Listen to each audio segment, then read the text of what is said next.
हमारे students, Hindi study tip channel में आपका स्वागत है। आज हम फिर से बात करेंगे हमारे हिंदी टॉपिक पर जो हमारे पेंडिंग में रह गए थे। तो जो हमारे हिंदी के जो टॉपिक थे और आने वाले जो कंपटीशन एग्जाम आपके जो कोरोना काल में आगे खिसक गए हैं, आई होप कि आपको तैयारी का और मौका मिला है, तो इसे हमें गंवाना नहीं है, उसमें हमें और आगे बढ़ना है। ये टाइम हमें अच्छा रहा जो हमें ज़्यादा से ज़्यादा टाइम हमें तैयारी के लिए मिला है। तो आइए अब हम बात करेंगे हिंदी के अव्यय कि अव्यय क्या होता है। इससे पहले हमने संज्ञा, सर्वनाम, काल, वचन, ये सब के बारे में बात की थी, वीडियो भी बनाए थे, देखे भी थे। तो उन्हीं में ही एक टॉपिक हमारा रह गया था अव्यय। तो अव्यय ये भी आपके कंपटीशन एग्जाम में, जैसे आपका पीटीटी है, रीट है, और भी कई सारे सीजीएल वाले हैं जिनमें हिंदी के सिलेबस आपके आता है, हिंदी का जो सिलेबस आता है वो कंप्लीट आता है, और उन्हीं में से ही रिलेटेड आपका जो इम्पोर्टेंट टॉपिक है उस पर बात करने जा रही हूँ। तो अव्यय सबसे पहले उनके बारे में आपको कि इसका अर्थ क्या होता है, अव्यय होता क्या है, उस पर बात करेंगे। तो अव्यय का जो शाब्दिक अर्थ होता है इसको हम खोलकर देखेंगे। अव्यय यानी कि मैंने संधि पढ़ाई थी, प्रत्यय पढ़ाए थे, उपसर्ग पढ़ाए थे, उनमें हम क्या करते हैं, मूल शब्द को अलग करते हैं, प्रत्यय को अलग करते हैं, उपसर्ग को अलग करते हैं, संधि में भी जो उसमें जोड़ा गया है उसको अलग करते हैं। तो हम अव्यय को इसी तरीके से खोलकर देखते हैं। अ धन व्यय, तो इसका ये बन रहा है, अ का मतलब नहीं और व्यय का मतलब खर्च करने वाला। तो यहाँ खर्च करने से कोई मतलब नहीं है क्योंकि हम बात कर रहे हैं हिंदी पर। तो इसकी जो अर्थ बनेगा यानी कि जिसका व्यय नहीं हो, यानी कि जो खर्च नहीं हो। तो ऐसे शब्द जिनका व्यय नहीं हो। तो अब सिर्फ बात कर रहे हैं अव्यय का शाब्दिक अर्थ, यानी कि जो व्यय न हो। तो ये इसका अर्थ हो गया। अब हम बात करेंगे अविकारी शब्द, यानी कि जो अव्यय होते हैं वो अविकारी शब्द होते हैं। अब अविकारी का मतलब क्या होता है, अविकारी का अर्थ क्या होता है। तो अविकारी जिस शब्दों में कोई परिवर्तन नहीं हो। परिवर्तन किसके आधार पर नहीं हो, काल, वचन, क्रिया, ये जो सारी चीजें, लिंग, इनके आधार पर अगर शब्द में कोई परिवर्तन नहीं होता है तो वो अविकारी शब्द होते हैं। अविकारी का मतलब जिसमें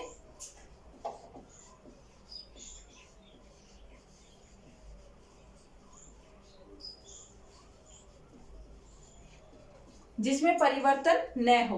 अब किस किस में परिवर्तन न हो, काल, वचन, लिंग, क्रिया आदि, इन सब में, यानी कि शब्द को अगर हम इन चीजों में रखते हैं और उन शब्दों में कोई परिवर्तन नहीं होता, वो अव्यय शब्द कहलाते हैं। अब हम बात करेंगे इसके भेद कि जो अव्यय होते हैं वो कितने प्रकार के होते हैं। तो मैं आपको बताने जा रही हूं, जो अव्यय होते हैं वो हमारे 4 प्रकार के होते हैं।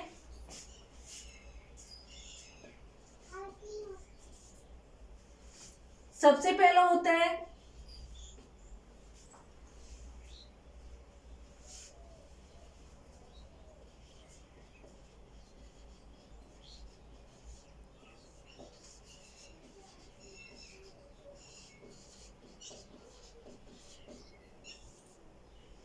कालवाचक क्रिया विशेषण। सॉरी, मैं आपको बताने जा रही हूं अव्यय के भेद। तो अव्यय का जो भेद होता है वो सबसे पहले होता है क्रिया विशेषण।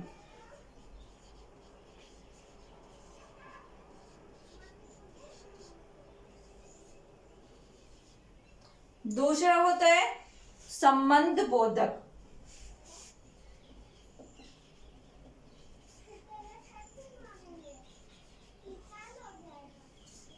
तीसरा होता है समुच्चय बोधक।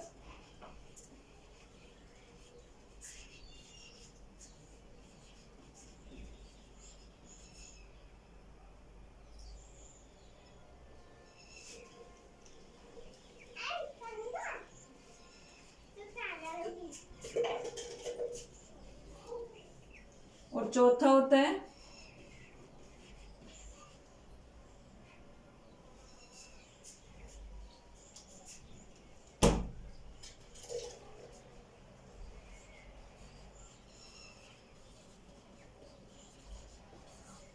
विस्मयादि बोधक। जो अव्यय होते हैं वो चार प्रकार के होते हैं। पहला होता है क्रिया विशेषण, दूसरा होता है संबंध बोधक, तीसरा होता है समुच्चय बोधक, और जो 4 नंबर का होता है वो हमारा होता है विस्मयादि बोधक।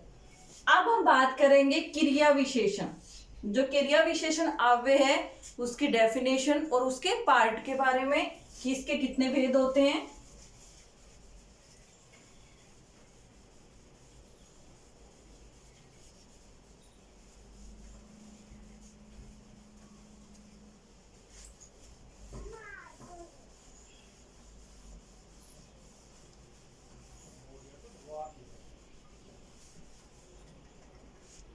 क्रिया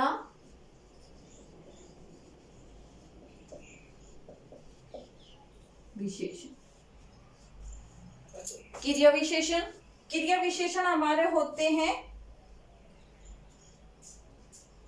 4 प्रकार के। तो सबसे पहले हम इसकी डेफिनेशन के बारे में बात करेंगे कि क्रिया विशेषण होते क्या है। तो क्रिया विशेषण नाम से ही पता लग रहा है कि जिसमें क्रिया की विशेषता का बोध हो। ऐसे शब्द जिसमें ऐसे अव्यय जिनकी क्रिया की विशेषता प्रकट हो। एक एग्जांपल आपको देके बता रही हूं कि जैसे सीता मधुर गाती है। एग्जाम्पल से ज्यादा डेफिनेशन समझ में आती है। जैसे ये मधुर आया है, इसमें सीता गाती है। अब ये तो सबको पता है गाती है तो गाना गाएगी, लेकिन कैसे गाती है? मधुर। तो ये क्या है? इसकी विशेषता। विशेषण की जो डेफिनेशन होती है वो क्या होती है? ऐसे शब्द जो क्रिया की विशेषता प्रकट करते हैं। तो विशेषण क्या होगा? यानी कि विशेषता प्रकट करने वाले शब्द किसकी? क्रिया की। तो गाती क्रिया है, इसकी विशेषता हो गई मधुर। तो आपको इसकी डेफिनेशन समझ में आई कि क्रिया ऐसे शब्द या ऐसे अव्यय जिसमें क्रिया की विशेषता प्रकट हो वो क्रिया विशेषण कहलाते हैं। अब हम बात करेंगे इसके जो पार्ट है उनकी। तो सबसे पहला क्रिया विशेषण का जो पार्ट है हमारा वो है कालवाचक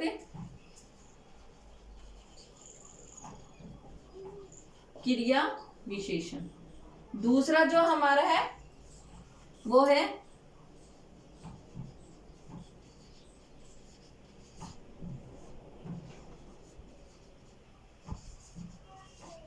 स्थानवाचक क्रिया विशेषण। और जो हमारा तीसरा है वो है परिमाणवाचक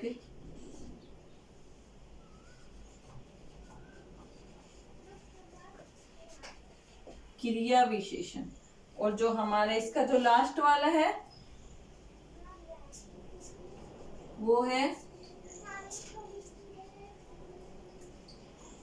रीतिवाचक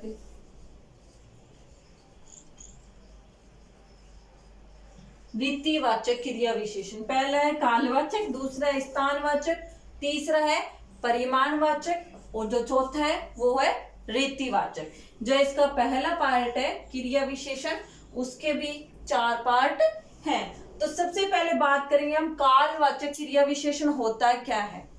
आप इस वीडियो को कंप्लीट देखोगे तो आपको ज्यादा बेटर समझ में आएगा। तो आई होप कि आप इस वीडियो को कंप्लीट देखें। जो स्टूडेंट इसको पहली बार देख रहे हैं वो इस चैनल को सब्सक्राइब जरूर करें ताकि आने वाले हर वीडियो की जानकारी आपको मिलती रहे। और जो इसके जो पीछे जो वीडियो डाल रखे हैं हिंदी से रिलेटेड उनके बारे में भी आपको जानकारी मिल सके।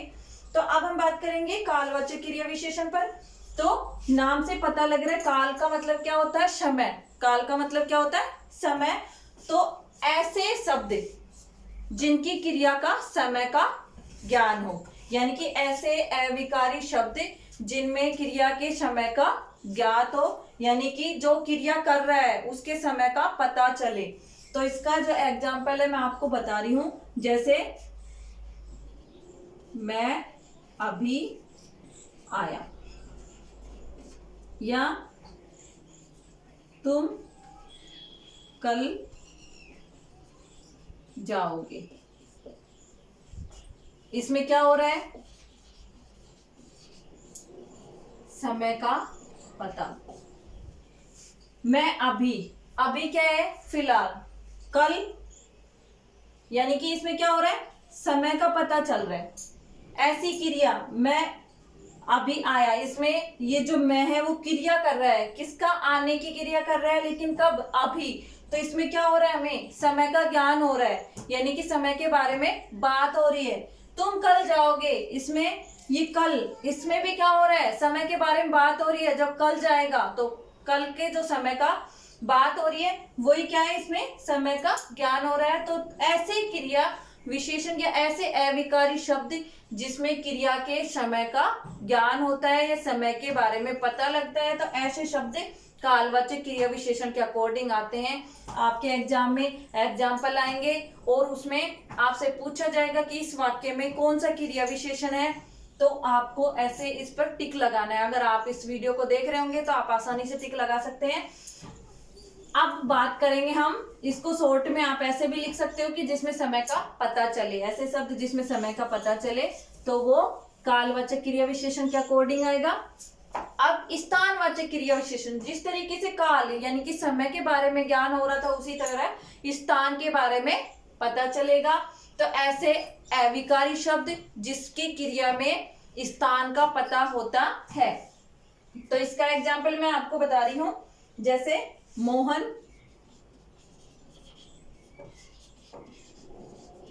ऊपर बैठा है। ऊपर, ऊपर छत पे भी हो सकता है या ऊपर वो कहीं भी हो सकता है, तो यानी कि स्थान का बोध हो रहा है। या मैं कहूं राधा पेड़ के पास खड़ी है।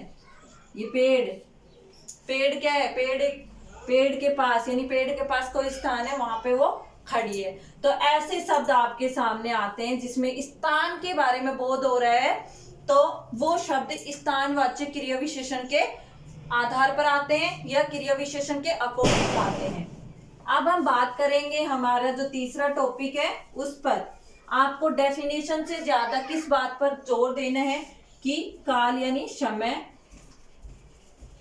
और स्थान में क्या, मैं आपको बता रही थी कि कालवाचक जो क्रिया विशेषण है उसमें काल यानी समय का ध्यान रखना है, स्थानवाचक में किसका, आपकी जगह का यानी कि स्थान का ध्यान रखना है, स्थान का।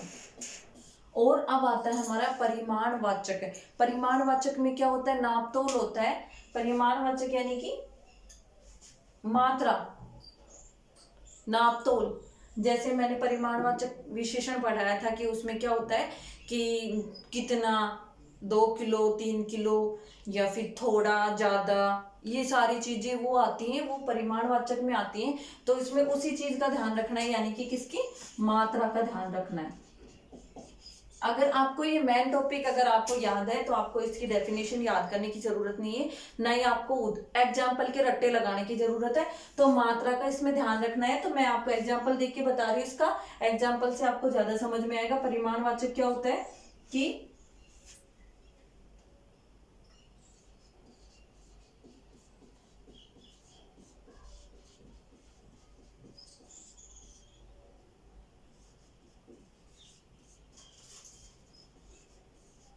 मैंने 1 गिलास पानी लिया, तो इसमें मात्रा आ गई 1 गिलास, या 2 किलो चीनी दो। ऐसा कोई वाक्य आता है जिसमें जैसे 2 किलो, या मुझे थोड़ा दूध दो, मुझे, यानी कि कुछ भी सामान हम मांग सकते हैं, कुछ भी पदार्थ, कुछ भी ठोस लिक्विड जो भी चीज होती है उसको मात्रा में आपके पास में आता है, कितना, जितना, उतना, ऐसे कुछ आता है, या फिर उसका वजन आता है, या फिर वो लीटर वगैरह में आता है। तो ऐसी जो भी चीज आपके सामने आती है उसमें आप आंख बंद करके परिमाणवाचक क्रिया विशेषण का एग्जाम्पल बता सकते हैं। तो आपका जो क्वेश्चन है वो राइट हो सकता है। और अगर आप इसमें इन चीजों पे ध्यान नहीं देंगे तो 100% आपके क्वेश्चन गलत हो जाएंगे। अगर आपको ये सारी चीजें ध्यान में हैं कि इसमें काल का बोध होता है, इसमें स्थान का, और इसमें मात्रा का, तो ऐसी आपको आसानी से सिंपल ट्रिक है और आसानी से आप उस क्वेश्चन को कैच कर सकते हैं। अब आता है रीतिवाचक क्रिया विशेषण। रीतिवाचक क्रिया विशेषण सबसे आसान है कि रीतिवाचक में क्या होता है कि जो कालवाचक, स्थानवाचक और परिमाणवाचक से हटकर, यानी कि इन तीनों से हटकर आपके सामने जो एग्जाम्पल आ रहा है, यानी कि जो भी बात आ रही है वो रीतिवाचक में आएगी, यानी कि जिसमें ना कालवाचक हो, ना स्थानवाचक हो, ना परिमाणवाचक हो, यानी कि जिसमें समय भी ना हो, स्थान भी ना हो और मात्रा भी ना हो, तो ऐसे शब्द रीतिवाचक में आते हैं। आप ऐसे शब्द कौन से आते हैं? आप कंफ्यूज हो गए होंगे, लेकिन सिंपल सी बात है, आप डेली यूज में वो वाक्य यूज करते हैं। जैसे मैं सरपट दौड़ा, मैं सरपट दौड़ा, तो सरपट ये एक अटपटा सा शब्द है जो हम डेली यूज में लेते हैं। मैं फटाफट कूदा, सरपट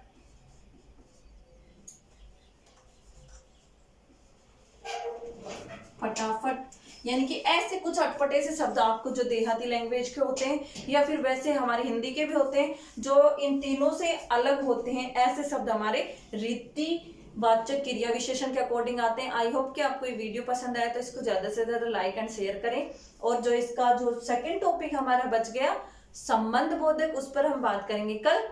तब तक के लिए आप इंतजार करिएगा। Thank you, have a nice day.